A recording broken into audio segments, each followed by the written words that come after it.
વડોદરા જિલ્લાના સાવલી તાલુકાના મુવાલ રોડ પર સ્થિત મહાપ્રભુજીના બેઠક મંદિર પાસે શ્રી ગોવર્ધન ગૌશાળા ટ્રસ્ટ દ્વારા નવનિર્માણ કરાયેલ ગૌશાળાની ભવ્ય ઉજવણી કરવામાં આવી હતી।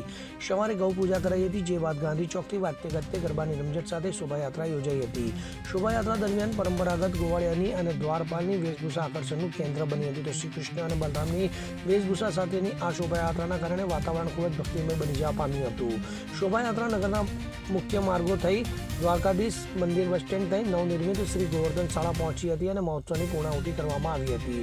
આ સમગ્ર કાર્યક્રમ બાદ ટ્રસ્ટી દ્વારા દાતાઓનો આભાર વ્યક્ત કરી ગૌ માતાની સેવાકીય પ્રવૃત્તિ સદા અવિરતપણે આ સાવલીની પ્રથમ નિર્મિત ગૌવર્ધન શાળામાં ચાલુ જ રહેશે હોવાનો આશાવાદ વ્યક્ત કર્યો હતો।